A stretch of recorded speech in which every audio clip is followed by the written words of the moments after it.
전 세계 외교가가 지금 발칵 뒤집어졌습니다. 일본 외무성이 800억 엔을 들고 코카서스의 작은 나라 조지아에 찾아갔습니다. 일본 역대 대유럽 원조 패키지 중 최대 규모. 인프라 투자, 에너지 개발, 교육 지원까지 그야말로 이른 패키지였습니다. 조지아 쪽에서 감격의 눈물을 흘리며 두 손 들어 환영할 줄 알았습니다. 그런데 말입니다. 조지아 외무장관의 입에서 나온 첫 마디가 일본 외교 역사상 가장 치욕적인 한마디였습니다. 그 충격적인 전말을 지금 공개합니다. 시작하기 전 구독과 좋아요, 그리고 대한민국 화이팅 댓글로 한국을 응원해주세요. 제 이름은 나카무라 게니치. 일본 외무성에서 32년을 복무한 유라시아 과장 출신입니다. 모스크바 주재 3년, 바쿠 주재 2년, 카자흐스탄 대사관 참사관 4년. 유라시아 전문가라는 타이틀을 달고 정년까지 달려온 사나이입니다. 외무성 내에서 저를 모르는 사람은 없었습니다.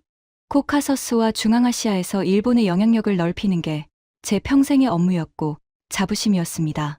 저는 확신하고 있었습니다. 외교란 결국 숫자의 게임이라고, 더 많이 주는 자가 이기는 것이라고. 32년 동안 그 공식은 단 한 번도 틀린 적이 없었습니다. 그런데 그 확신이 산산조각 난 날이 왔습니다. 시작은 약 6개월 전이었습니다. 외무성 5층 대회의실.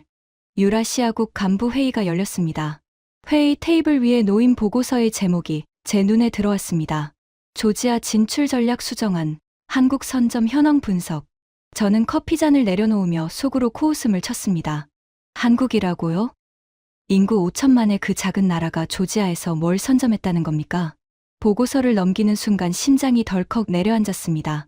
조지아 가전시장 점유율 삼성 38%, LG 22%, 자동차 시장 현대 기아 합산 41%, 건설 수주 한국 기업이 최근 3년간 17건 연속 수주, 일본 기업은 0건이었습니다. 숫자가 거짓말을 하고 있는 것처럼 보였습니다. 제 오른쪽에 앉은 하야시 도모이로가 보고서를 훑어보더니 콧방귀를 뀌었습니다. 하야시는 외무성 기획관으로 저보다 15년 후배였지만 입이 거칠기로 유명했습니다. 도쿄대 법학부 출신의 엘리트 의식이 뼛속까지 박힌 녀석이었죠. 나카무라 선배, 이거 웃기지 않습니까? 한국이 조지아에서 돈을 좀 벌었다고 해서 우리가 뭘 걱정합니까? 우리가 800억 엔 들고 가면 게임 끝이에요. 한국이 뭘 줬겠습니까? 기껏해야 냉장고 몇 대, 자동차 몇 대 팔아먹은 게 전부일 텐데. 회의실에 있던 간부 8명이 고개를 끄덕였습니다. 저도 그 순간만큼은 하야시의 말에 동의했습니다. 돈이면 되지. 800억 엔이면 충분하지. 일본의 경제력과 기술력 앞에서 한국 따위가 뭘 할 수 있겠습니까? 국장이 회의를 정리했습니다. 나카무라 과장이 단장을 맡아라. 8명 사절단을 구성해서 트빌리시로 간다. 800억 엔 차관 패키지, 인프라 기술 이전, 에너지 공동 개발. 3대 카드를 들고 가면 조지아는 우리 손에 들어온다. 한국 따위에 코카서스를 내줄 수는 없다. 저는 자신 있게 대답했습니다. 맡겨 주십시오. 한 달 안에 결과를 가져오겠습니다. 사절단 구성에 들어갔습니다. 외무성 실무진 3명, 경제산업성 담당관 2명, 미쓰비시 중공업과 스미토모 상사에서 파견한 민간 대표 2명, 그리고 저까지 총 8명. 일본이 해외 원조를 나갈 때 쓰는 전형적인 골든 라인업이었습니다. 이 조합이 실패한 적은 단 한 번도 없었습니다.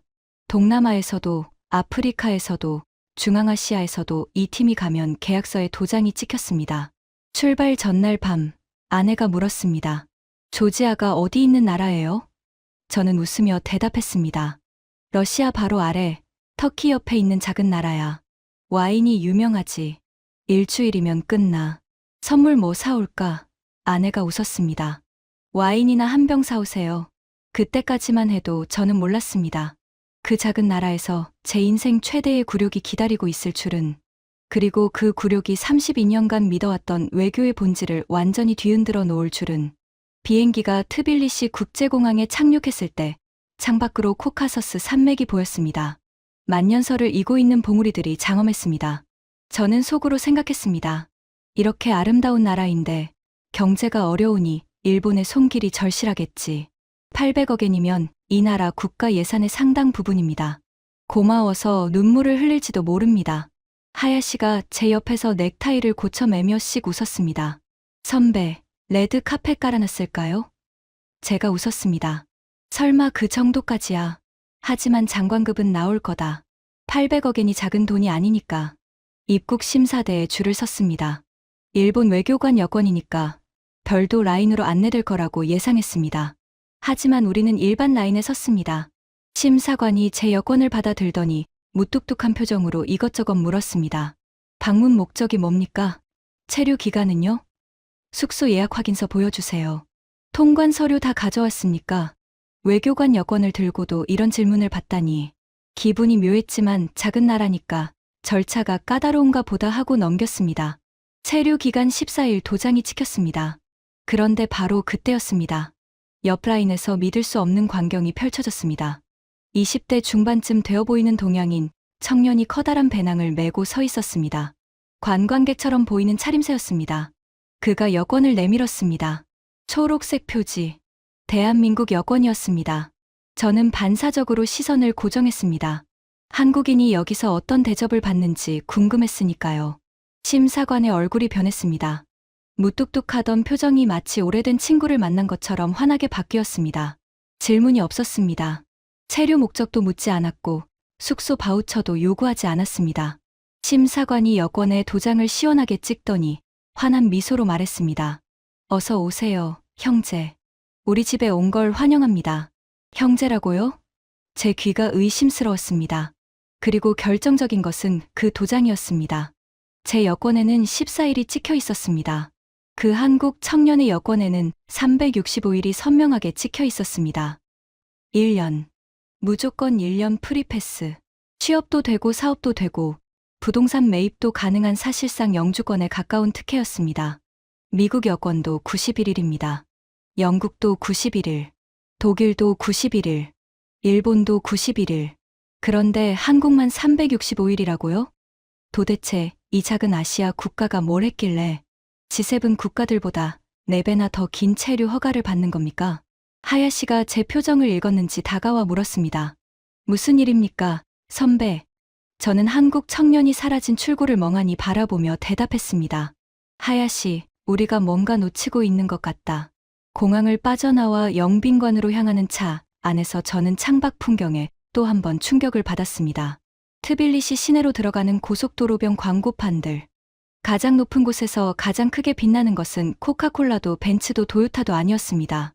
삼성 갤럭시 폴더블 폰 광고가 도로 양쪽을 점령하고 있었습니다. LG 올레드 TV 광고, 현대 아이오닉 광고가 줄줄이 이어졌습니다. 시내에 들어가니 더 심했습니다. 사거리마다 삼성 서비스 센터, LG 베스트샵이 보였습니다. 도로 위를 달리는 차량의 절반 가까이가 현대와 기아였습니다. 미쓰비시 대표가 중얼거렸습니다.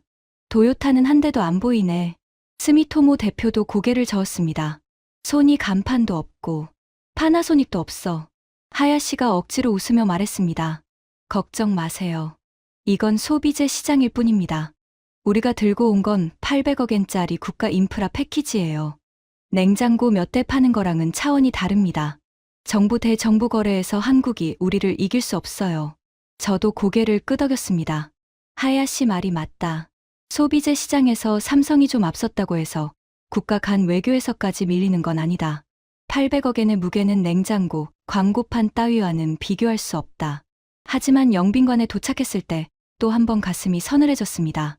프론트 데스크 직원이 체크인을 도와주다가 제 여권을 보더니 물었습니다. 일본에서 오셨군요. 혹시 한국분이신가요? 아닙니다. 일본입니다. 그러자 직원의 미소가 한 톤 내려갔습니다. 미묘한 차이였지만 32년 외교관 생활로 단련된 제 안테나는 그 미세한 온도 차를 놓치지 않았습니다. 이 나라에서 한국인과 일본인은 분명히 다른 대접을 받고 있었습니다. 도착 이틀째, 조지아 외무장관 주최 공식 만찬이 열렸습니다. 장소는 트빌리시 구시가지에 있는 19세기 저택을 개조한 영빈관이었습니다.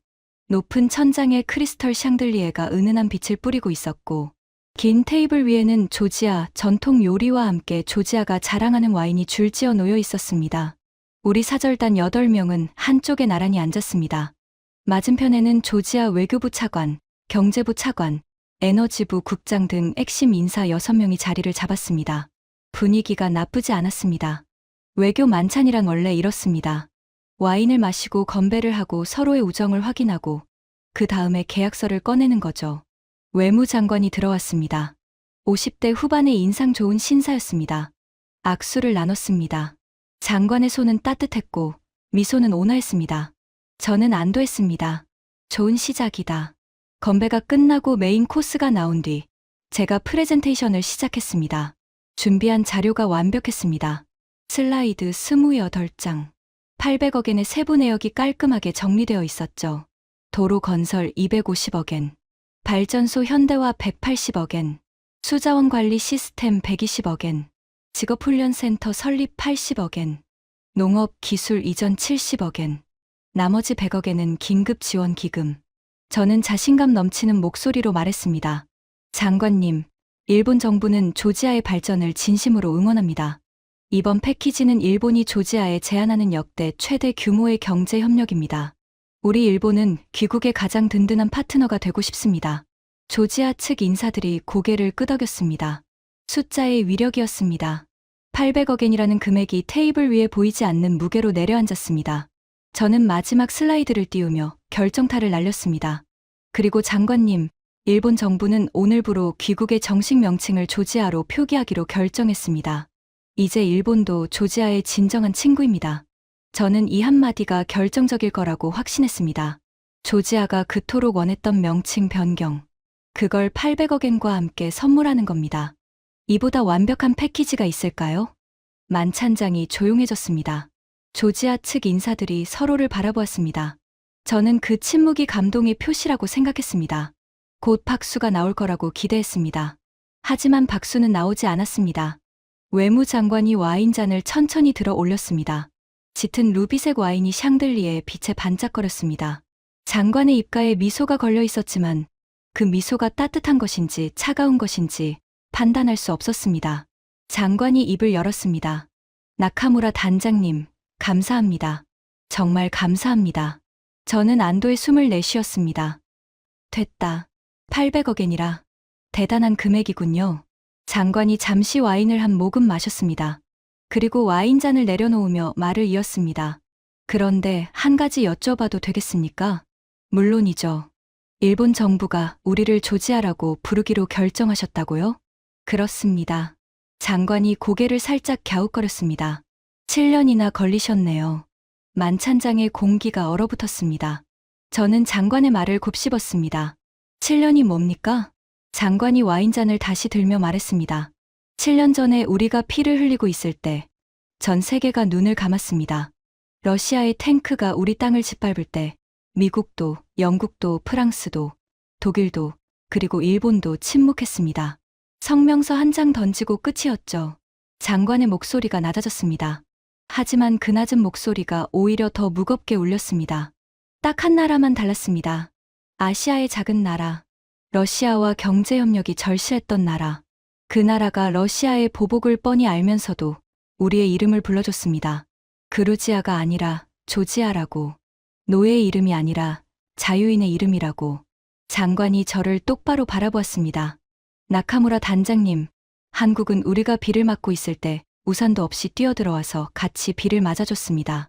그리고 미소를 지었습니다. 정중하지만 칼날 같은 미소였습니다. 그런데 일본은 비가 다 그치고 해가 뜨니까 이제야 우산을 들고 오셨군요. 7년이나 걸려서 제 얼굴이 화끈거렸습니다. 심장이 바닥으로 꺼지는 기분이었습니다. 하야시의 얼굴이 벌겋게 달아올랐고 미쓰비시 대표는 고개를 숙였습니다. 스미토모 대표는 물잔만 만지작거렸습니다. 장관이 부드러운 톤으로 말을 이었습니다. 물론 우산은 고맙게 받겠습니다. 800억에는 큰 돈입니다. 우리 국민에게 도움이 될 겁니다. 하지만 솔직히 말씀드리죠. 장관이 잠시 말을 멈추었습니다. 만찬장에는 숨소리만 들렸습니다. 돈으로 살 수 있는 것과 없는 것이 있습니다. 한국은 우리에게 돈을 준 적이 없습니다. 냉장고를 좀 팔고 자동차를 좀 판 게 전부죠. 하지만 한국이 우리에게 준 건 돈보다 더 귀한 것이었습니다. 존엄이었습니다. 우리의 이름을 되찾아 준 겁니다. 그 값을 어떻게 매깁니까? 장관이 와인잔을 높이 들었습니다. 자, 건배합시다. 일본의 우산에 감사하며, 그리고 비를 같이 맞아준 형제를 기억하며, 조지아 측 인사들이 일제히 잔을 들었습니다. 저도 기계적으로 잔을 들었습니다. 하지만 와인 맛은 느껴지지 않았습니다. 입안이 쓰디쓴 모래를 삼킨 것 같았습니다. 만찬이 끝나고 숙소로 돌아오는 차 안에서 아무도 말이 없었습니다. 하야시가 처음으로 입을 열었습니다. 선배, 빨리 철수합시다. 여기서 더 있으면 망신만 더 당합니다. 저는 대답하지 않았습니다. 창밖을 바라보았습니다. 트빌리시의 밤거리에는 삼성 로고가 네온사인처럼 빛나고 있었습니다. 그 빛이 제 얼굴을 비추고 있었지만 저는 그 빛이 따뜻한지 차가운지 분간할 수 없었습니다. 머릿속에서 장관의 말이 메아리치고 있었습니다. 비를 같이 맞아준 형제. 한국이 도대체 뭘 했길래, 이 나라가 한국을 형제라고 부르는 겁니까? 이름 하나 바꿔준 게 800억엔보다 더 대단하다고요? 그게 말이 됩니까? 저는 그날 밤잠을 이루지 못했습니다. 그리고 결심했습니다. 하야시의 말대로 꼬리를 내리고 도쿄로 돌아갈 수도 있었습니다. 하지만 32년 외교관의 자존심이 허락하지 않았습니다. 답을 찾아야 했습니다. 한국이 뭘 했는지, 왜 이 나라 전체가 한국에 미쳐 있는지, 800억엔으로도 살 수 없는 그것이 무엇인지, 그 답을 찾기 위한 여정이 시작되었습니다. 그리고 그 여정 끝에서 저는 32년 외교관 인생에서 가장 부끄럽고 가장 소중한 진실과 마주하게 됩니다. 다음 날 아침, 하야시가 제 방 문을 두드렸습니다. 선배, 오늘 오후 비행기로 도쿄 돌아갑시다. 여기 더 있어봤자 수모만 당합니다. 어제 만찬 이야기가 이미 외무성에도 보고됐을 겁니다. 빨리 돌아가서 수습하는 게 낫습니다. 저는 면도를 하다 말고 거울 속에 제 얼굴을 바라보았습니다. 58세. 이마에 깊게 팬 주름. 32년 외교관 생활이 새겨놓은 흔적들이었습니다. 저는 면도기를 내려놓으며 말했습니다. 하야시, 너는 먼저 돌아가라. 나는 남겠다. 뭐라고요? 여기서 뭘 더 하겠다는 겁니까? 왜인지 알아야 해. 한국이 뭘 했는지, 800억엔보다 더 대단한 게 뭔지. 그걸 모르고 도쿄에 돌아가면 나는 평생 그 답을 못 찾을 거다. 하야시가 한심하다는 듯 고개를 저었습니다. 선배, 그냥 한국이 먼저 와서 자리 잡은 거예요. 타이밍의 문제입니다. 우리가 늦은 거지, 우리가 못한 게 아니에요. 그게 아니야. 네. 타이밍이 전부였으면 독일이 먼저였어야 해. 프랑스가 먼저였어야 해. 조지아 경제 규모를 생각하면 EU가 한국보다 훨씬 매력적인 파트너야. 그런데 왜 한국이야? 거기에 뭔가가 있어. 하야시는 더 이상 말리지 않았습니다. 사절단은 6명이 먼저 도쿄로 돌아갔고 저와 통역관 사토 1명만 트빌리시에 남았습니다. 혼자가 되니 오히려 발걸음이 가벼워졌습니다. 공식 일정이 아니라 제 발로 이 도시를 걸어보고 싶었습니다. 호텔을 나서자마자 트빌리시의 아침 공기가 폐를 채웠습니다. 건조하고 선선한 바람에 유칼립투스 향이 섞여 있었습니다. 구시가지를 지나 신시가지로 들어서는 순간 눈앞에 펼쳐진 풍경에 저는 걸음을 멈출 수밖에 없었습니다. 삼성 서비스 센터가 가장 좋은 목자리에 들어서 있었습니다. 유리 외벽이 햇빛에 번쩍거렸습니다. 그 옆에 LG 베스트샵, 그 건너편에 현대자동차 전시장, 한 블록 안에 한국 기업이 3개, 일본 기업은 하나도 없었습니다. 도요타도 소니도 파나소닉도. 저는 삼성 서비스 센터에 들어가 보았습니다. 조지아 직원이 환하게 웃으며 맞이했습니다. 매장 안에는 손님이 꽤 있었습니다. 젊은 커플이 갤럭시 폰을 만져보고 있었고 중년 부부가 대형 텔레비전 앞에서 화면을 감상하고 있었습니다. 제가 직원에게 물었습니다. 여기 중국산 제품은 없습니까? 삼성보다 훨씬 싸지 않나요? 직원이 웃으며 대답했습니다. 물론 싸죠. 하지만 우리 손님들은 한국산을 원하세요. 왜요? 직원이 어깨를 으쓱하며 말했습니다. 형제가 만든 거니까요. 형제한테 사기 안 치잖아요. 또 형제입니다. 공항 심사관도 형제, 가게 직원도 형제. 이 나라 전체가 한국을 형제라고 부르고 있었습니다. 서비스 센터를 나와 택시를 잡았습니다. 기사에게 한국건설 현장이 있는 외곽으로 가달라고 했습니다. 기사가 백미러로 저를 보며 물었습니다. 한국 사람이세요? 아닙니다. 일본 사람입니다. 그러자 기사의 말이 줄었습니다. 한국인이었으면 요금을 안 받겠다고 했을 텐데 라는 말이 뒤따랐습니다. 건설 현장에 도착했습니다. 대규모 아파트 단지가 올라가고 있었습니다. 입구에 한글과 조지아어가 나란히 적힌 현수막이 걸려 있었습니다. 한국의 중견건설사가 시공을 맡고 있었습니다. 저는 현장 사무실을 찾아갔습니다. 안전모를 쓴 한국인 현장 소장이 저를 맞이했습니다.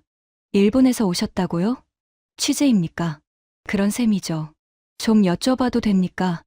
이 공사 입찰에 일본 기업도 참여했습니까? 현장 소장이 믹스커피를 저어주며 말했습니다. 일본은 안 왔어요. 중국이랑 프랑스가 경쟁사였습니다. 단가는 중국이 쌌을 텐데 어떻게 따냈습니까? 저도 신기했어요. 우리가 가격이 제일 비쌌거든요. 그런데 구청장이 직접 현장에 나와서 제 손을 잡더라고요. 뭐라고 하던가요? 현장 소장의 눈가가 붉어졌습니다. 한국 분들이 지어주시면 우리 아이들이 안전하게 살 수 있겠죠? 형제가 짓는 집이니까 마음이 놓인다고. 세상에, 해외 건설 현장 15년 뛰면서 이런 소리는 처음 들어봤습니다. 형제가 짓는 집. 저는 그 말을 메모장에 적었습니다. 손이 떨리고 있었습니다. 일본 기업이 왔으면 어떻게 됐을까요? 현장 소장이 잠시 생각하더니 솔직하게 대답했습니다. 글쎄요. 일본 기술이야 좋죠. 하지만 여기 사람들은 기술보다 마음을 보는 것 같습니다. 한국 여권 하나면 뚫리는 문이 있어요. 일본 여권으로는 아무리 두드려도 안 열리는 문이요. 건설 현장을 떠나 트빌리시 시내로 돌아왔습니다. 다음 행선지는 조지아 경제부였습니다. 경제부 차관 레반 다비타슈빌리와의 면담이 잡혀 있었습니다. 원래 사절단 일정에 포함되어 있었지만 다른 멤버들이 떠났으니 저 혼자 가게 됐습니다. 차관 사무실에 들어서는 순간 저는 또 한 번 가슴이 내려앉았습니다. 차관의 책상 위에 놓인 노트북은 삼성이었습니다. 손목에는 갤럭시 워치. 사무실 한쪽에서 LG 공기청정기가 조용히 돌아가고 있었습니다. 벽에는 조지아 국기와 태극기가 나란히 걸려 있었습니다. 일장기는 어디에도 보이지 않았습니다. 레반 차관이 자리에서 일어나 악수를 건넸습니다. 미소는 있었지만 따뜻하지는 않았습니다. 비즈니스 미소. 외교관이라면 알 수 있는 미묘한 차이입니다. 저는 단도직입적으로 물었습니다. 차관님, 솔직히 여쭤보겠습니다. 중국산이 훨씬 저렴합니다. 유럽산이 물류비도 적게 듭니다. 일본산은 기술력이 검증됐고요. 왜 굳이 비싼 한국산을 쓰시는 겁니까? 정부 예산 낭비 아닙니까? 레반 차관이 의아하다는 듯 저를 바라보았습니다. 나카무라 단장님, 당신은 일본인이시라 이해를 못하시는 것 같군요. 그 말투가 어제 외무장관의 어감과 비슷해서 등골이 서늘해졌습니다. 우리는 물건을 사는 게 아닙니다. 신뢰를 사는 겁니다. 신뢰요? 우리 이름을 지켜준 나라가 만든 물건입니다. 품질이야 당연히 좋겠죠. 하지만 품질이 조금 떨어져도 우리는 한국 걸 삽니다. 형제가 만든 거니까요. 형제가 형제한테 불량품을 팔겠습니까? 저는 반박했습니다. 하지만 그건 경제적으로 비합리적인 결정 아닙니까? 국가 예산을 감정으로 집행하면 안 되지 않습니까? 레반 차관이 처음으로 웃었습니다. 진짜 웃음이었습니다.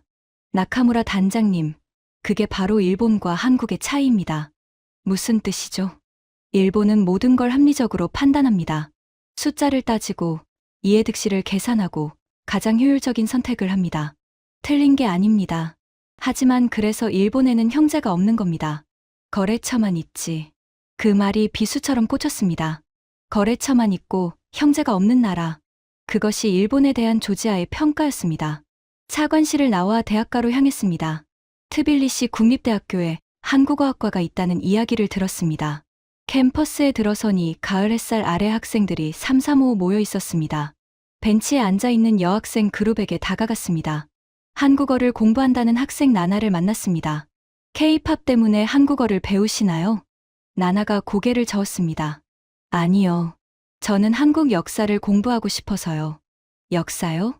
한국이랑 조지아는 비슷해요. 주변에 강한 나라들이 많잖아요. 한국은 일본한테, 우리는 러시아한테 나라를 뺏겼었죠. 그런데 한국은 그걸 이겨내고 세계적인 나라가 됐어요. 저는 그 정신을 배우고 싶습니다. 일본어는 안 배우세요?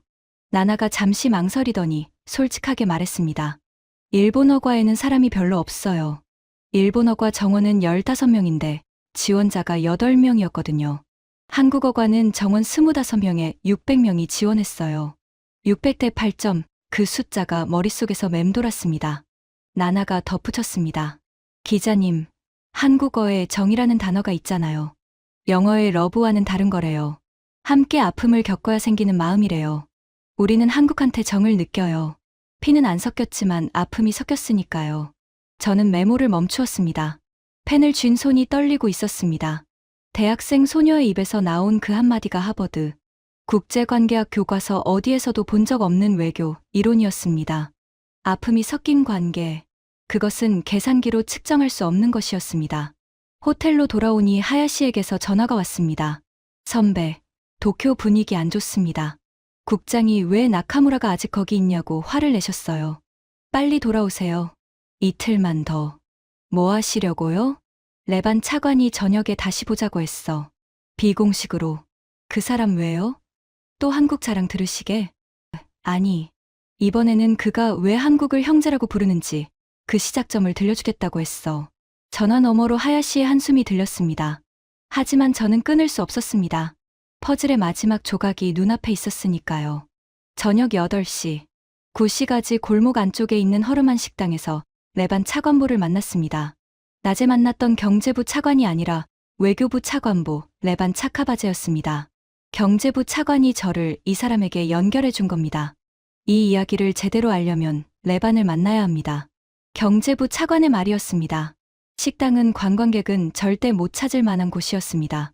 낡은 나무 의자, 벽에 걸린 흑백 사진들, 천장에 매달린 포도넝쿨 조명. 레반은 구석 테이블에 앉아 있었습니다. 앞에는 이미 와인 한 병이 놓여 있었습니다. 사페라비, 조지아의 대표 와인이었습니다. 레반은 52세, 외교부 차관보라는 직함이 무색할 만큼 소탈한 인상이었습니다. 정장이 아닌 편한 재킷 차림이었고 눈가에 깊은 주름이 자리 잡고 있었습니다. 하지만 눈동자만큼은 형형하게 빛나고 있었습니다. 나카무라 단장님, 앉으세요. 오늘은 외교관이 아니라 한 사람 대 한 사람으로 이야기합시다. 첫 잔을 비웠습니다. 사페라비의 진한 탄닌이 혀를 감쌌습니다. 레반이 먼저 입을 열었습니다. 어제 만찬에서 장관님이 좀 세게 나갔죠? 미안합니다. 아닙니다. 솔직한 말씀이었으니까요. 하지만 장관님도 진심을 다 말하지는 않았습니다. 왜 한국이 우리에게 특별한지 그 이유를 알려면 제 이야기를 들어야 합니다. 두 번째 잔을 따르며 레반이 목소리를 낮추었습니다. 저는 전쟁을 겪은 세대입니다. 직접 겪었어요. 탱크 소리를 들었고 폭격에 유리창이 깨지는 걸 봤습니다. 17살이었죠. 레반의 눈이 먼 곳을 바라보았습니다. 과거의 어둠 속으로 빠져드는 표정이었습니다. 아버지는 택시 기사였습니다. 트빌리시에서 30년 넘게 택시를 모셨어요. 전쟁이 터졌을 때 사람들은 다 도망갔습니다. 외국 기자들도, 외교관들도, 사업가들도 짐 싸서 공항으로 달려갔어요. 하지만 아버지는 안 갔습니다. 왜요? 누군가는 남아서 이 도시를 지켜야 한다고. 그게 아버지였어요. 폭격이 떨어지는 와중에도 택시를 몰고 다녔습니다. 부상자를 병원에 데려가고 기자들을 취재 현장에 태워다 주고 그때 아버지가 태운 손님 중에 한국 사람이 있었습니다. 저는 와인잔을 내려놓았습니다. 심장이 빠르게 뛰기 시작했습니다. 한국 사람이요? 모두가 도망갈 때요? 레반이 고개를 끄덕였습니다. 네, 아버지가 그랬어요. 그 한국분이 택시에 타면서 행선지를 말했는데 공항이 아니었대요. 폭격이 떨어지는 시내 한복판으로 가자고 했답니다. 아버지가 미쳤냐고 죽고 싶냐고 물었더니 그 한국분이 이렇게 말했대요. 레반의 목소리가 떨렸습니다. 내가 도망가면 누가 당신들 이름을 불러줍니까? 나는 여기 남아서 할 일이 있습니다. 식당 안이 조용해졌습니다. 주방에서 접시 부딪히는 소리만 간간히 들려왔습니다. 아버지는 그 한국분을 외교부 청사까지 태워다 주고 집에 왔어요. 그날 밤 아버지는 제 앞에서 펑펑 우셨습니다. 난생 처음 아버지가 우시는 걸 봤어요. 택시 기사가 뭘 안다고 외교를 논하겠습니까마는 아버지는 딱 한마디 하셨습니다. 레반이 와인잔을 꽉 움켜쥐었습니다. 아들아, 한국은 우리 편이다. 전 세계가 등을 돌려도 한국만은 우리 편이다. 이걸 절대 잊지 마라. 저는 아무 말도 할 수 없었습니다. 목이 메었습니다. 택시 기사의 눈물. 그것이 한국과 조지아의 관계를 만든 씨앗이었습니다. 800억엔이 아니라 택시 한 대가 만든 역사였습니다. 세 번째 잔을 비우며 레반이 말을 이었습니다. 그 다음 날이었습니다. 한국 정부가 공식적으로 우리 이름을 바꿔줬어요. 그루지아가 아니라 조지아라고. 전 세계 어느 나라도 안 해주던 걸 한국이 해줬습니다. 하지만 그건 단순히 발음을 바꾼 것 아닙니까? 레반의 눈이 번쩍 빛났습니다. 부드러운 남자의 눈에 갑자기 불꽃이 타올랐습니다. 나카무라 단장님, 당신은 이름을 뺏겨 본 적이 없으시죠? 그 질문에 말문이 막혔습니다. 일본은 남의 이름을 뺐으면 뺏었지, 뺏겨본 적은 없으니까요. 저는 그 말이 비수처럼 꽂혔지만 반박할 수 없었습니다. 사실이었으니까요. 레반이 목소리를 가다듬으며 말했습니다. 그루지아라는 이름은 러시아 제국이 우리를 지배하면서 멋대로 붙인 이름입니다. 우리 언어가 아니에요. 우리 역사도 아니에요. 러시아가 우리를 자기 소유물로 취급하면서 만든 낙인이었습니다. 200년 동안 우리는 남이 붙여준 이름으로 살았어요. 레반이 양복 안주머니에서 무언가를 꺼냈습니다. 누런 종이를 정성스럽게 코팅해 놓은 낡은 신문 스크랩이었습니다. 조지아어로 적힌 기사와 함께 작은 태극기 사진이 인쇄되어 있었습니다. 이게 뭡니까? 한국이 우리 이름을 바꿔줬다는 당시 신문 기사입니다. 이걸 왜 갖고 다니십니까? 레반의 눈가가 촉촉해졌습니다. 이건 아버지 유품입니다. 아버지가 이 기사를 오려서 코팅하고 액자에 넣어서 거실 벽에 걸어 놓으셨어요. 성모 마리아 성화 바로 옆에. 조지아는 기독교 국가입니다. 성모 마리아 성화 옆에 무언가를 놓는다는 건 그게 우리에게 얼마나 신성한 것인지를 뜻합니다. 제 손이 떨리고 있었습니다. 신문 기사 한 장이 성모 마리아 옆에 모셔져 있다. 한국이 이름을 불러준 것이 종교적 경험과 동등한 무게를 갖는다는 뜻이었습니다. 800억엔으로 살 수 없는 것. 그것이 이것이었습니다. 아버지가 돌아가시기 전에 유언을 남기셨어요. 레반의 목소리가 잠겼습니다. 아들아, 살면서 한국 사람을 만나거든 절대 돈을 받지 마라. 그게 내가 너에게 남기는 마지막 유산이다. 저는 고개를 숙였습니다. 눈시울이 뜨거워졌습니다. 외교관으로서 감정을 드러내면 안 됩니다. 하지만 그날 밤만큼은 참을 수가 없었습니다. 네 번째 잔. 와인이 혀를 태우는 것처럼 뜨거웠습니다. 레반이 등을 의자에 기대며 깊은 한숨을 내쉬었습니다. 나카무라 단장님, 한국이 우리 이름을 지켜준 대가가 뭐였는지 아십니까? 대가요? 한국은 아무 대가도 바라지 않았습니다. 하지만 대가를 치렀습니다. 러시아가 강제로 청구서를 보냈으니까요. 레반이 주머니에서 접힌 종이를 꺼냈습니다. 그가 직접 정리한 자료였습니다. 제가 외교관이 된 이유가 이겁니다. 아버지 유언 때문에 한국에 관한 모든 것을 추적했어요. 한국이 우리 이름을 바꿔준 그 다음 날부터 러시아의 보복이 시작됐습니다. 첫 번째, 에너지 협박. 한국은 당시 러시아와 천연가스 도입 협상을 진행하고 있었습니다. 겨울철 난방과 직결된 문제였죠. 러시아 국영기업 측에서 일방적으로 통보했습니다. 기술적 문제로 협상을 무기한 연기한다. 가격, 재협상이 필요하다. 인상안을 수용하지 않으면 공급은 없다. 두 번째, 기업 압박. 러시아 내 한국 기업들이 갑자기 세무조사를 받기 시작했습니다.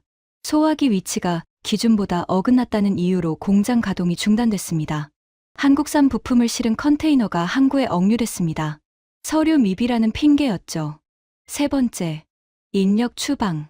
러시아에 주재하던 한국 기업인들의 비자 연장이 연달아 거부됐습니다. 하루아침에 짐 싸서 쫓겨나는 한국인들이 속출했습니다. 제가 입수한 자료에 따르면 한국이 이 기간 동안 입은 직간접 피해는 최소 150억 달러 규모입니다. 150억 달러. 저는 그 숫자를 환산해 보았습니다. 약 2조엔. 우리가 들고 간 800억엔의 25배. 한국은 이름 하나를 지키기 위해 2조엔의 대가를 치른 겁니다. 미쳤군요. 저도 모르게 입에서 튀어나온 말이었습니다. 레반이 고개를 끄덕였습니다. 네, 미친 짓이었죠. 한국 내부에서도 비판이 쏟아졌습니다. 아마추어 외교가 나라를 망친다. 실익 없는 감성 외교라고. 보수 언론이 연일 정부를 성토했습니다. 그런데도 철회하지 않은 겁니까? 안 했습니다. 절대 안 했어요. 레반이 5번째 잔을 따르며 말했습니다. 제가 후에 입수한 비공개 문건에 따르면 당시 한국 내부에서도 격렬한 논쟁이 있었습니다. 경제 관료들은 철회하자고 했어요. 다시 그루지아로 부르자. 러시아에 사과 특사 보내자. 기업들이 다 죽는다. 하지만 한국 지도부의 결론은 이랬습니다. 레반이 기억을 더듬으며 천천히 말했습니다. 우리가 식민 시절에 이름을 빼앗겼을 때 우리 독립을 위해 목소리를 높여준 나라들에게 얼마나 감사했는가. 그때 그 나라들이 계산기를 두드려서 도와준 것인가? 한국은 이제 받기만 하는 나라가 아니다. 도와줄 수 있는 나라가 되었다. 150억 달러는 수업료라고 생각한다. 우리가 진짜 선진국이 되는 수업료. 저는 와인잔을 잡은 손에 힘이 풀려서 잔이 테이블 위에 탁 부딪혔습니다. 150억 달러의 수업료. 선진국이 되는 수업료. 저는 32년간 외교를 해왔지만 이런 논리를 만난 적이 없었습니다. 일본이었으면 저는 속으로 자문했습니다. 우리 일본이 같은 상황이었으면 어떻게 했을까? 답은 뻔했습니다. 계산기를 두드렸을 겁니다. 150억 달러 손해? 말도 안 되지. 즉시 철회. 러시아의 사과. 이게 일본 외무성의 매뉴얼입니다. 저 역시 그렇게 건의했을 겁니다. 그런데 한국은 다른 선택을 한 겁니다. 그리고 그 선택이 도미노를 일으켰습니다. 레반이 손가락을 꼽으며 말했습니다. 한국이 선두에 서자 3년 뒤 리투아니아가 따라왔습니다. 그 다음 에스토니아, 라트비아, 발트 3국이 전부 따라왔어요. 그 다음 폴란드, 체코, 헝가리. 러시아의 그림자 아래 숨죽여 살던 나라들이 한국의 뒤를 따랐습니다. 왜요? 왜 한국을 따라간 겁니까? 부끄러웠으니까요.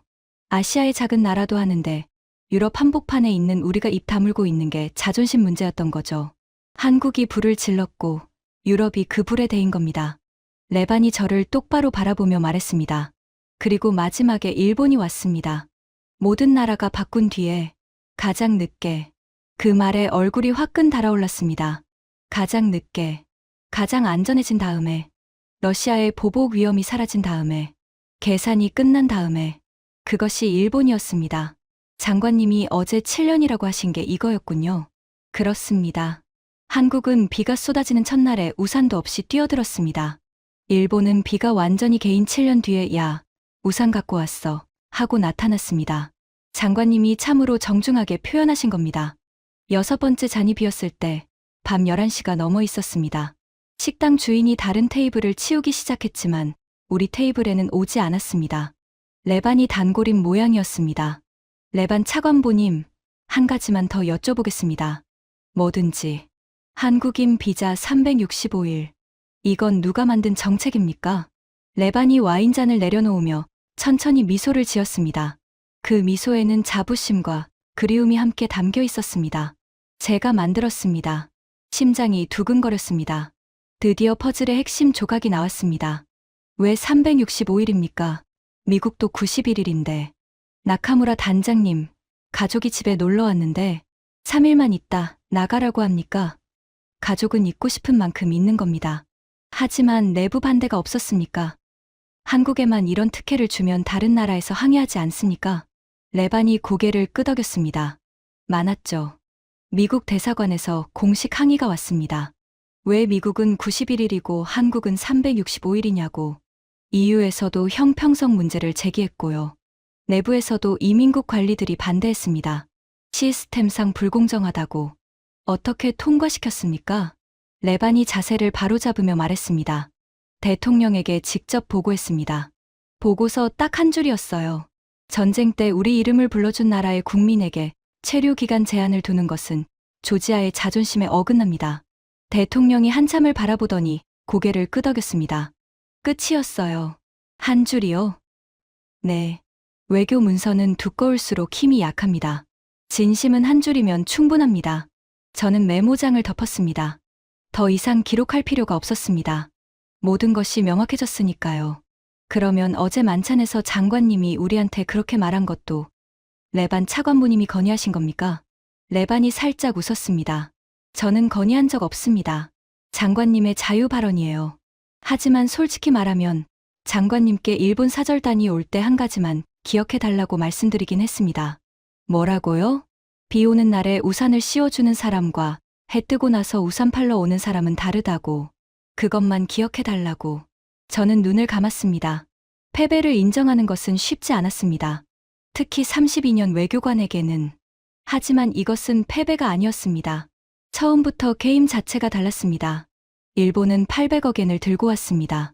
계산기를 두드리고 슬라이드를 만들고 상대가 거절할 수 없는 숫자를 설계했습니다. 그것이 일본 외교의 정석이었습니다. 한국은 빈손으로 왔습니다. 숫자도 없고 슬라이드도 없고 차관 패키지도 없었습니다. 하지만 한국이 들고 온 것은 일본이 32년간 한 번도 가져본 적 없는 것이었습니다. 심장이었습니다. 레반이 마지막 와인을 따르며 물었습니다. 나카무라 단장님, 하나만 물어봐도 됩니까? 네. 그 한국 외교관. 우리 이름을 바꿔준 사람. 러시아 보복으로 좌천됐다는 이야기를 들었습니다. 지금 어디 계신지 아십니까? 모릅니다. 찾아보실 생각 없으세요? 왜요? 레반의 눈가에 눈물이 맺혔습니다. 저는 그분에게 아버지 유언을 전하고 싶습니다. 아버지가 돌아가시면서 가장 마지막에 하신 말이 그 한국 사람 괜찮은지 알아봐라 였거든요. 15년이 지났는데 아직 그 유언을 못 지켰습니다. 저는 와인잔을 내려놓고 레반의 눈을 바라보았습니다. 택시 기사의 유언. 아들이 외교관이 되어서까지 지키지 못한 약속. 한국 외교관 한 명의 결단이 한 가정의 세대를 넘어 이어지고 있었습니다. 찾겠습니다. 저도 모르게 입에서 나온 말이었습니다. 레반이 놀란 눈으로 저를 보았습니다. 당신이요? 일본 사람이? 외교관이기 전에 사람이니까요. 그리고 솔직히 말하면 저도 그분을 만나봐야 할 것 같습니다. 왜요? 우리 일본이 왜 졌는지 그분 입에서 직접 듣고 싶습니다. 레반이 처음으로 활짝 웃었습니다. 식당 주인이 마지막 불을 끌어왔을 때 레반이 저에게 손을 내밀었습니다. 나카무라 단장님, 오늘 저녁 비용은 제가 냅니다. 아닙니다. 제가 내겠습니다. 안 됩니다. 아버지 유언이에요. 우리 집에 온 사람한테 돈을 받으면 안 됩니다. 저는 한국인이 아닌데요. 레반이 제 손을 꽉 잡으며 말했습니다. 오늘 밤 당신은 계산기를 내려놓고 심장으로 이야기를 들었습니다. 그러면 형제 자격이 충분합니다. 식당을 나서니 트빌리시의 밤하늘에 별이 쏟아지고 있었습니다. 코카서스 산맥의 실루엣이 별빛 아래 검은 파도처럼 일렁거렸습니다. 차가운 밤바람이 볼을 스쳤지만 가슴 속에는 뜨거운 무언가가 타오르고 있었습니다. 호텔로 돌아가는 길에 저는 하야시에게 전화를 걸었습니다. 선배, 내일 돌아오시는 겁니까? 아니, 서울로 간다. 뭐라고요? 서울이요? 왜요? 한국 외교관을 찾으러. 무슨 한국 외교관을요? 선배, 제정신이에요? 국장님이 뭐라고 하시겠어요? 하야시. 네. 우리가 800억엔을 들고 간 건 거래를 하러 간 거였어. 하지만 한국은 거래를 하러 온 게 아니었어. 한국은 형제를 만나러 온 거였어. 그 차이를 모르면 우리는 영원히 이 나라에서 2등이야. 하야시가 한참 동안 말이 없었습니다. 전화 너머로 도쿄의 지하철 소리가 들려왔습니다. 선배, 그래도 서울은 좀. 알아. 미친 짓이라는 거. 하지만 32년 외교관 인생에서 처음으로 계산기 말고 다른 걸 따라가 보고 싶어. 전화를 끊고 호텔 방에 돌아와 짐을 쌌습니다. 내일 아침 서울행 비행기를 예약했습니다. 트빌리시에서 서울까지. 일본 외교관이 한국 외교관을 찾아가는 여정. 32년 외교관 경력에서 가장 비합리적이고 가장 비효율적인 출장이 될 겁니다. 하지만 레반이 가르쳐 준 것이 있었습니다. 진심은 한 줄이면 충분하다고. 효율성은 외교의 도구이지 목적이 아니라고. 짐을 다 싸고 침대에 누워 천장을 바라보았습니다. 레반의 아버지, 택시 기사, 폭격 속에서도 도망가지 않았던 남자, 그리고 그 택시에 탄 한국 외교관. 내가 도망가면 누가 당신들 이름을 불러줍니까? 그 한마디가 15년이 지나도 한 나라의 외교 정책을 움직이고 있었습니다. 비자 365일, 한국 기업 프리패스, 바이 코리아 운동. 그 모든 것의 시작이 택시 한 대화 한마디였습니다. 잠이 오지 않았습니다. 뒤척이다가 새벽 3시에 일어나 메모장을 펼쳤습니다. 32년 외교관 생활에서 처음으로 보고서가 아닌 일기를 썼습니다. 오늘 나는 외교의 본질이 무엇인지 처음 알게 되었다. 그것은 숫자가 아니라 존중이었다. 일본은 800억엔을 들고 왔지만 조지아의 마음을 얻지 못했다. 한국은 빈손으로 왔지만 400만 조지아인의 심장을 얻었다. 비가 올 때 같이 맞아주는 것. 그것이 전부였다. 그리고 페이지를 넘기며 한 줄을 더 적었습니다. 서울에서 답을 찾자. 그 한국 외교관이 150억 달러의 고통을 감수하면서까지 지키려 했던 것이 무엇인지, 왜 이름 하나를 위해 자신의 인생을 걸었는지 그 사람의 입에서 직접 듣자. 인천공항에 내렸을 때 가을바람이 코끝을 스쳤습니다. 트빌리시의 건조한 바람과는 다른 습기를 머금은 부드러운 바람이었습니다. 일본 외교관이 공식 일정도 없이 한국 땅을 밟는다. 32년 경력에서 처음 있는 일이었습니다. 레반이 출발 전에 알려준 정보는 많지 않았습니다. 이름은 최진혁, 당시 외교부 참사관. 트빌리시 주재를 마치고 서울로 복귀한 뒤 좌천됐다는 것. 그리고 몇 년 전 조기 퇴직했다는 것. 그게 전부였습니다. 서울 시내로 들어가며 저는 복잡한 심정이었습니다. 찾아서 뭘 할 겁니까? 사과를 할 겁니까? 일본을 대표해서? 아니면 단순히 호기심 때문입니까? 솔직히 저 자신도 답을 몰랐습니다. 다만 한 가지는 분명했습니다. 이 사람을 만나지 않으면 트빌리시에서 시작된 질문의 답을 영원히 찾지 못할 거라는 것. 한국 외교부에 비공식으로 연락했습니다. 일본 외무성 출신이라는 타이틀이 도움이 됐습니다. 이틀 동안 몇 차례 통화를 거쳐 마침내 최진혁 전 참사관의 연락처를 얻었습니다. 전화를 걸었습니다.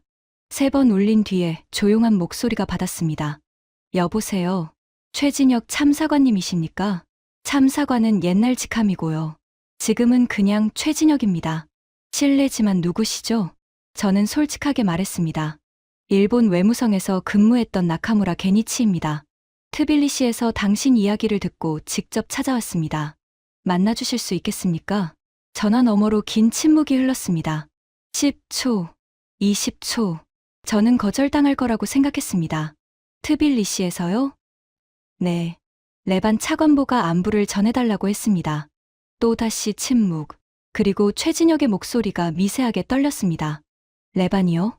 그 아이가 차관보가 됐습니까? 네. 외교부에서 일하고 있습니다. 전화 너머로 깊은 한숨 소리가 들렸습니다. 그리고 낮은 목소리로 말했습니다. 강남 쪽은 좀 부담스럽고 을지로에 제가 자주 가는 식당이 있습니다. 거기서 뵙죠. 다음 날 점심. 을지로 좁은 골목 안쪽에 있는 허름한 식당이었습니다. 간판 글씨가 반쯤 벗겨진 낡은 가게. 문을 열자 된장찌개 냄새가 코를 찔렀습니다. 구석 자리에 한 남자가 앉아 있었습니다. 백발이었습니다. 60대 초반이라고 들었는데 70대처럼 보였습니다. 마른 체구에 깊이 팬 주름. 하지만 눈동자만큼은 맑았습니다. 투명할 정도로 맑은 눈. 세상의 풍파를 다 겪고 남은 사람의 눈이었습니다. 나카무라 단장님이시죠? 네. 최진혁 참사관님이시죠? 아, 죄송합니다. 최진혁 선생님. 아닙니다. 참사관이든 선생님이든 다 옛날 이야기입니다. 편하게 부르세요. 밥은 드셨어요? 여기 된장찌개가 꽤 괜찮습니다. 된장찌개 2그릇을 시켰습니다. 밥이 나오는 동안 어색한 침묵이 흘렀습니다. 저는 어디서부터 시작해야 할지 몰랐습니다. 하지만 최진혁이 먼저 입을 열었습니다. 레바니가 잘 있습니까? 네. 외교부 차관보입니다. 대단한 사람이더군요. 최진혁의 눈가에 주름이 잡혔습니다. 미소였습니다. 오랜만에 짓는 미소처럼 어색하지만 따뜻한. 택시 기사 아들이 차관보라. 대단하네. 그 아버지가 대단한 분이었으니까. 아버지는 어떻게 되셨습니까? 몇 년 전에 돌아가셨다고 합니다. 최진혁이 숟가락을 내려놓았습니다. 고개를 숙이고 한참 동안 말이 없었습니다. 어깨가 미세하게 떨리고 있었습니다. 좋은 분이었는데 그 한마디에 15년의 세월이 담겨 있었습니다. 저는 조심스럽게 물었습니다. 최 선생님, 무례한 질문인 줄 알지만 여쭤보겠습니다. 당시 명칭 변경을 추진하면서 러시아 보복이 올 거라는 걸 아셨습니까? 알았죠. 그런데도 추진하셨습니까? 네. 왜요? 최진혁이 된장찌개를 한 숟가락 뜨며 말했습니다. 담담한 목소리였습니다. 마치 날씨 이야기를 하듯. 우리도 이름을 빼앗긴 적이 있으니까요. 그 한마디에 저는 숟가락을 놓았습니다. 일본이 한국의 이름을 빼앗은 적이 있다. 창씨 개명.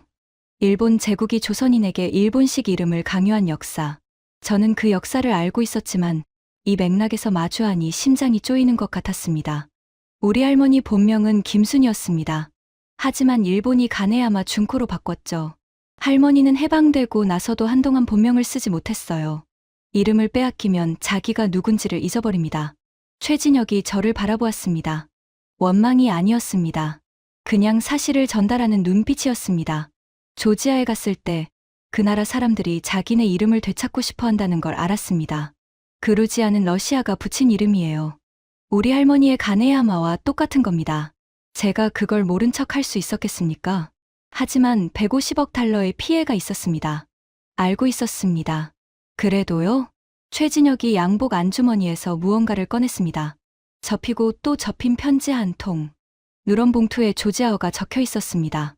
모서리가 닳아 보풀이 일어나 있었습니다. 수십 번, 수백 번 꺼내 읽은 흔적이었습니다. 이건 뭡니까?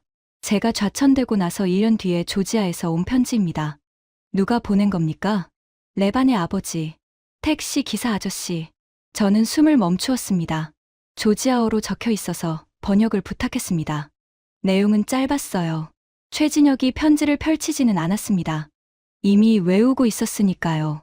당신 덕분에 우리 아이들이 자기 이름으로 살 수 있게 됐습니다. 당신이 어떤 고통을 겪고 있든 우리 가족은 매일 밤 당신을 위해 기도합니다. 조지아에서 당신의 형제가 식당 안이 흐릿해졌습니다. 제 눈에 물이 차올라서였습니다. 일본 외교관이 한국 식당에서 울고 있었습니다. 하지만 부끄럽지 않았습니다. 이 편지 하나면 150억 달러가 아깝지 않습니다. 최진혁이 편지를 다시 품에 넣으며 말했습니다. 담담했지만 그 담담함 뒤에 15년의 무게가 있었습니다. 좌천되고 승진에서 밀리고 아내와 사이가 나빠져서 결국 갈라섰습니다. 아들이랑도 한동안 연락을 끊었어요. 외교부에서도 저를 골치덩이 취급했습니다. 다들 입을 모아 말하더군요. 쓸데없는 짓 해서 나라에 피해 끼친 놈이라고. 후회하셨습니까? 최진혁이 고개를 저었습니다. 한 번도 이 편지를 품에 넣고 다니면 후회가 안 됩니다. 400만 조지아인이 자기 이름으로 사는 게 제 경력 한 번 망가진 것보다 훨씬 가치 있으니까요. 그때 식당 문이 열렸습니다. 차가운 가을바람과 함께한 남자가 들어왔습니다. 50대 초반, 코트 차림에 붉어진 눈, 레반 차카바제였습니다. 저는 놀라서 자리에서 일어났습니다. 레반이 서울에 왔다고요? 제가 물었습니다. 언제 오신 겁니까? 레반이 저를 보며 미소 지었습니다. 나카무라 단장님이 서울로 간다고 하셨을 때 저도 비행기를 탔습니다. 15년을 기다렸는데 하루를 더 기다릴 수 없었어요. 레반이 최진혁 앞에 섰습니다. 두 사람의 눈이 마주쳤습니다. 15년 만이었습니다. 최진혁이 천천히 자리에서 일어났습니다. 레반의 눈에서 눈물이 흘러내렸습니다. 한마디도 하지 못하고 최진혁을 껴안았습니다. 허름한 을지로 식당에서 조지아 외교관과 한국 전직 외교관이 부둥켜 안고 울고 있었습니다. 한참 뒤에 레반이 코트 안주머니에서 작은 상자를 꺼냈습니다. 검은 벨벳 상자. 열자 안에 금빛 메달이 놓여 있었습니다. 조지아 우정 훈장이었습니다. 최진혁 참사관님, 조지아 정부를 대표하여 이 훈장을 수여합니다. 당신이 지켜준 이름은 400만 조지아인의 심장에 새겨져 있습니다. 최진혁의 손이 떨렸습니다. 훈장을 받아 들고 한참을 바라보았습니다. 그리고 레반에게 물었습니다. 아버님은 편히 가셨습니까? 레반이 고개를 끄덕이며 울먹였습니다. 마지막까지 한국 이야기를 하셨어요. 그 한국 사람 괜찮은지 알아봐라. 그게 마지막 말이었습니다. 최진혁이 훈장 상자를 꼭 쥐고 눈을 감았습니다. 입술이 파르르 떨렸습니다.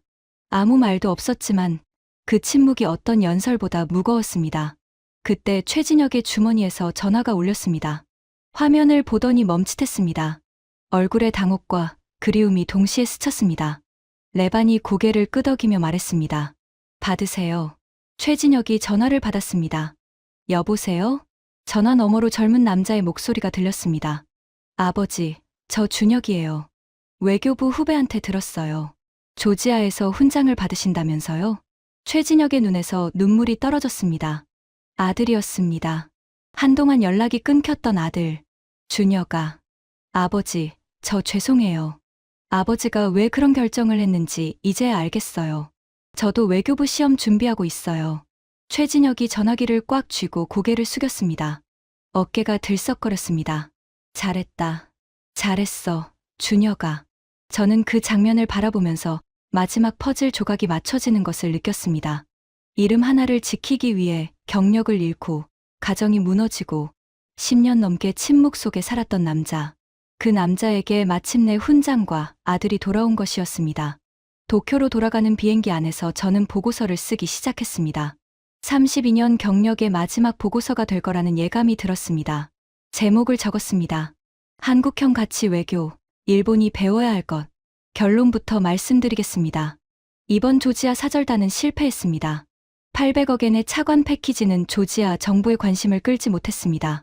하지만 이 실패에서 일본이 반드시 배워야 할 교훈이 있습니다. 한국은 15년 전 조지아라는 작은 나라의 이름을 바꿔 불러줬습니다. 러시아의 보복으로 150억 달러의 피해를 감수했습니다. 그리고 오늘 한국은 조지아의 가전시장, 자동차 시장, 건설 시장을 사실상 장악하고 있습니다. 한국인에게는 365일 무비자 체류가 허용됩니다. 조지아 국민은 한국 제품을 형제가 만든 물건이라며 프리미엄까지 붙여 구매합니다. 일본은 800억엔을 들고 갔습니다. 하지만 7년이나 늦었습니다. 모든 위험이 사라진 뒤에 갔습니다. 조지아는 이것을 알고 있습니다. 비가 올 때 우산을 씌워주는 사람과 해가 뜬 뒤에 우산을 팔러 오는 사람의 차이를. 일본 외교는 세계 최고 수준의 계산 능력을 갖추고 있습니다. 이해득실 분석, 리스크 평가, 투자 대비 수익률. 어떤 나라보다 정교합니다. 하지만 조지아에서 깨달았습니다. 계산기로는 형제를 만들 수 없습니다. 거래처만 만들 수 있을 뿐. 보고서를 다 쓰고 좌석에 등을 기댔습니다. 착륙까지 2시간. 이 보고서가 외무성에서 어떤 반응을 받을지 뻔했습니다. 비현실적이다. 감정적이다. 외교에 이런 건 없다. 하야시가 뭐라고 할지도 뻔했습니다. 나리타 공항에 내렸을 때 하야시가 마중 나와 있었습니다. 선배, 국장님이 기다리십니다. 알아. 보고서 쓰셨습니까? 썼다. 선배, 솔직히 말하겠습니다. 도쿄에서 선배 이야기가 퍼졌습니다. 일본 외무성 간부가 조지아에서 공개 모욕당하고 미련 없이 사절단 해산하고 혼자 한국에 가서 한국 외교관을 찾아다녔다고. 좋게 말하면 집념이고 나쁘게 말하면 미친 겁니다. 하야시, 보고서를 먼저 읽어봐. 하야시에게 보고서 사본을 건넸습니다. 택시 안에서 하야시가 읽기 시작했습니다. 처음에는 콧방귀를 뀌며 읽더니 중간쯤에서 페이지 넘기는 속도가 느려졌습니다. 마지막 장을 읽을 때 하야시의 표정이 굳어 있었습니다. 택시가 외무성 청사 앞에 멈췄을 때 하야시가 말했습니다. 선배. 응. 제가 한국 따위라고 말한 거 기억하세요? 첫 회의 때. 기억한다. 하야시가 보고서를 무릎 위에 내려놓으며 말했습니다. 그 거만하던 도쿄대 출신의 눈에 처음으로 당혹스러움이 서려 있었습니다. 우리가 틀렸습니다. 아니, 우리가 틀린 게 아니라 처음부터 다른 시험을 보고 있었던 거네요. 우리는 수학 시험을 봤는데 한국은 도덕 시험을 본 거잖아요. 저는 웃었습니다. 하야시답지 않은 비유였지만 정확한 비유였습니다. 국장에게 보고서를 제출했습니다. 국장이 한참 읽더니 안경을 벗고 저를 바라보았습니다. 나카무라, 이 보고서 제목이 마음에 안 든다. 그렇습니까? 한국형 가치 외교? 이건 한국을 칭찬하는 보고서야. 외무성에서 쓸 수 있는 보고서가 아니다. 하지만 사실입니다. 국장이 한숨을 쉬었습니다. 사실이 다 보고서가 되는 건 아니야. 저는 알고 있었습니다. 이 보고서가 서류함 깊숙이 묻힐 거라는 것을. 일본 외무성이 공식적으로 한국을 배워야 한다고 인정하는 것은 불가능에 가까웠습니다. 하지만 상관없었습니다. 이 보고서는 외무성을 위한 것이 아니었으니까요. 32년간 계산기만 두드렸던 나카무라 게니치가 처음으로 심장으로 쓴 문서였으니까요. 그로부터 시간이 흘렀습니다. 저는 정년 퇴직했습니다. 32년 외무성 생활의 마지막은 화려하지 않았습니다. 조지아 사절단의 실패는 경력에 흠이 됐고 한국을 배우자는 보고서는 조직 내에서 비웃음을 샀습니다. 하지만 저는 후회하지 않습니다. 레바는 지금도 조지아 외교부에서 일하고 있습니다. 올해 한국과 조지아의 경제협력 규모는 사상 최대를 기록했습니다. 비자 365일 정책은 유지되고 있으며 한국인 방문객은 해마다 늘고 있습니다. 트빌리시 대학 한국어과 경쟁률은 올해도 20대 1을 넘었습니다. 최진혁 참사관은 서울 근교에서 조용히 살고 있습니다. 아들 준혁이가 외교부 시험에 합격했다는 소식을 들었습니다. 조지아 훈장은 거실 벽에 걸려 있고 품에 넣고 다니던 편지는 이제 액자에 넣었다고 합니다. 하야시는 아직 외무성에 있습니다. 한 달 전에 저에게 전화가 왔습니다. 선배, 외무성에서 같이 외교 연구팀이 신설됐습니다. 제가 팀장을 맡았습니다. 선배 보고서가 결국 움직인 겁니다. 저는 전화기를 잡고 오랫동안 웃었습니다. 가끔 밤에 잠이 오지 않을 때 저는 트빌리시의 그 허름한 식당을 떠올립니다. 사페라비 와인의 진한 탄닌 맛, 레반의 떨리는 목소리, 성모 마리아 옆에 모셔진 신문기사, 택시 기사의 유언. 한국 사람한테 절대 돈을 받지 마라. 저는 32년간 외교란 숫자의 게임이라고 믿었습니다. 더 많이 주는 자가 이기는 게임이라고. 800억엔이면 충분하다고. 하지만 조지아에서 배웠습니다. 외교의 본질은 숫자가 아니라 이름이었습니다. 상대방의 이름을 불러주는 것. 상대방이 원하는 이름으로 불러주는 것. 그게 800억엔보다 무거웠습니다. 한국은 빈손으로 갔습니다. 하지만 이름 하나를 들고 갔습니다. 그루지아가 아니라 조지아라고. 노예의 이름이 아니라 자유인의 이름이라고. 그 한마디가 15년이 지나도 400만 인구의 심장을 뛰게 하고 있습니다. 일본은 800억엔을 들고 갔습니다. 그리고 7년이나 늦었다는 말을 듣고 돌아왔습니다. 우리는 지갑을 열었고 한국은 심장을 열었습니다. 그 차이를 저는 평생 잊지 못할 겁니다. 비가 올 때 같이 맞아주는 것. 그것이 진짜 외교이고 진짜 형제입니다. 지금까지 일본 외무성 32년 경력의 외교관이 트빌리시에서 경험한 충격적인 이야기였습니다. 이름 하나를 지켜준 나라가 400만 국민의 형제가 된 이 이야기를 널리 공유해 주세요. 대한민국의 외교가 얼마나 대단한지 더 많은 분들이 알아야 합니다. 구독과 좋아요도 부탁드립니다. 지금까지 감동테라였습니다. 감사합니다.